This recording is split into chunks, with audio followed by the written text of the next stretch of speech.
Central bank of India की Samastipur college Samastipur स्थित शाखा को जितवारपुर से हटाकर मुख्य शाखा के साथ मर्ज किए जाने के निर्णय के खिलाफ महागठबंधन संघर्ष समिति के बैनर तले समस्तीपुर कॉलेज परिसर में अनिश्चितकालीन धरना सह सत्याग्रह कार्यक्रम रविवार को 7वें दिन भी जारी रहा। महागठबंधन के कार्यकर्ताओं ने कॉलेज की प्राचार्य तथा बैंक प्रबंधन के खिलाफ जोरदार नारेबाजी की। अपने संबोधन के क्रम में समस्तीपुर के विधायक अख्तरुल इस्लाम शाहीन ने कहा कि आंदोलनकारियों की मांगें जायज है, लेकिन जिला प्रशासन, कॉलेज प्रशासन तथा बैंक प्रशासन के द्वारा वार्ता के लिए उचित पहल नहीं की जा रही है। तमाम तरह के राजनीतिक संगठन भी इसको लेकर के आंदोलित हैं, तो निश्चित रूप से इसका असर पड़ेगा और वित्त मंत्रालय विभाग को, मतलब सेंट्रल बैंक के बढ़िया अधिकारियों को इसके लिए निर्देशित करेगा। और उन्होंने आश्वासन दिया कि मुझे लगता है कि मेरे द्वारा लिखे जाने पर वित्त मंत्रालय को इसका असर होगा और यहाँ पे चालू होगा। इसी आश्वासन तक हम लोगों की बात हुई, वार्ता हुई। उसके बाद एक दिन 2-3 दिनों पहले उपेंद्र जी से मुलाकात भी हुई अभिनंदन समारोह जितवारपुर में। उस दिन वहां के बाद कहीं का कार्यक्रम था। उस दिन इन्होंने कहा था कि धरना स्थल पर आप निश्चित रूप से आएंगे। तो हम लोग का प्लान 1-2 दिन से था कि जिस दिन भी इधर का प्रोग्राम, दिन का फ्री का समय होगा तो हम लोग बैठेंगे, इस पे बात करेंगे और आगे की क्या रणनीति होनी चाहिए।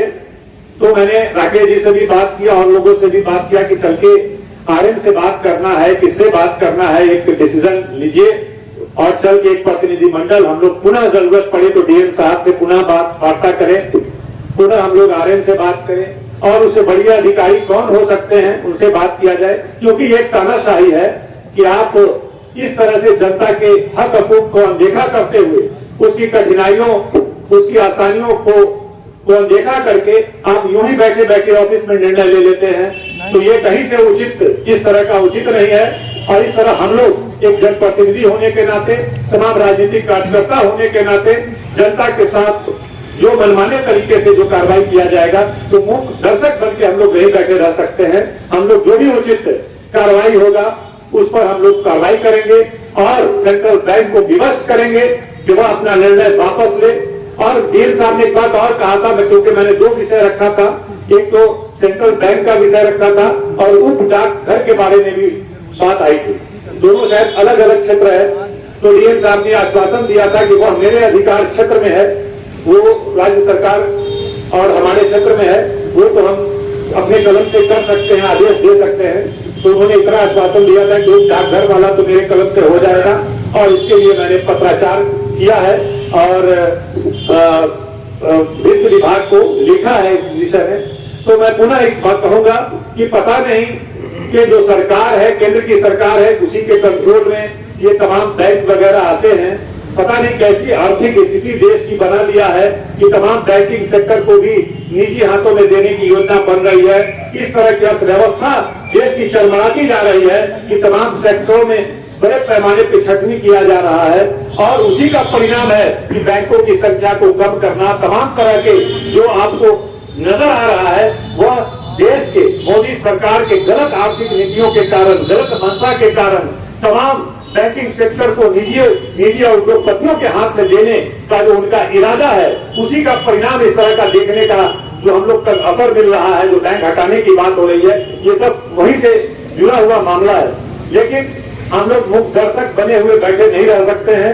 जनता की अनदेखी होगी, जनता को कठिनाई होगा, जनता को समस्या उत्पन्न होगा, छात्रों को समस्या उत्पन्न होगा, तो हम लोग चुप नहीं बैठेंगे। एक योजना बननी चाहिए और मैं आपको आश्वस्त करता हूं कि इस मुद्दे को जहां आप कहेंगे कि डीएम से पुनः चल के एक प्रतिनिधिमंडल मिले, वार्ता करे, आरएम से मिले, पटना में चल के किसी सेक्रेटरी स्तर के वित्त मंत्रालय के किसी अधिकारी से वार्ता करनी पड़े, जो भी करना पड़े, इस बैंक को इसी जगह पर रहे, इसके लिए जो भी करना पड़े, यह संघर्ष समिति के साथ हम लोग मिलजुल कर इसके लिए लड़ाई लड़ने का काम करेंगे। और हमको पूरा विश्वास है कि जिस तरह से यहाँ पर महागठबंधन संघर्ष समिति इस मुद्दे को लेकर के लगातार लंबे समय से संघर्ष कर रहा है और पूरे बुलंदी के साथ कर रहा है, मुझे लगता है कि तमाम संस्थाओं को झुकना पड़ेगा और यह सेंट्रल बैंक का शाखा को यहाँ पर पुनः देना पड़ेगा। किशनदासपुर पंचायत के सुब्बा नगर में क्रिकेट प्रीमियम लीग का आयोजन किया गया। सेमीफाइनल मैच ड्रीम 11 और बरोहिया के बीच खेला गया, जिसमें बरोहिया की टीम ने टॉस जीतकर पहले गेंदबाजी करने का फैसला किया। ड्रीम 11 ने 16 ओवर में 6 विकेट के नुकसान पर 250 रन बनाए। जवाब में खेलने के लिए बरोहिया की टीम उतरी, 12 ओवर में महज 99 रन बनाकर आउट हो गई। ड्रीम 11 ने यह मैच 101 रनों के अंतर से जीत लिया। मैच का man of the match Samarkant को दिया गया। हम पार्टी के राष्ट्रीय परिषद में फैसला हुआ कि पश्चिम बंगाल का चुनाव हम पार्टी लड़ेगी।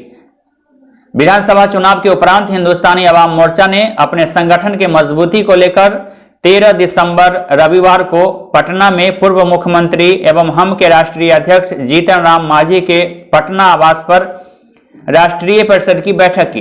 प्रदेश अध्यक्ष BL वैजयंत्री ने जीत पर बधाई दी, सभी कार्यकर्ताओं का स्वागत किया। पार्टी के राष्ट्रीय प्रवक्ता डॉक्टर दानिश रिजवान और प्रदेश प्रवक्ता अमरेश त्रिपाठी ने बैठक के बाद पत्रकारों से बातचीत की और बैठक के बारे में विस्तार से बताया। बिहार में मुख्यमंत्री नीतीश कुमार ने स्वर्गीय अरुण कुमार वर्मा के चित्र पर आज पुष्पांजलि अर्पित की। भावभीनी श्रद्धांजलि उन्होंने अर्पित किया। राम कुंज अपार्टमेंट महेश नगर पटना में इस कार्यक्रम का आयोजन किया गया।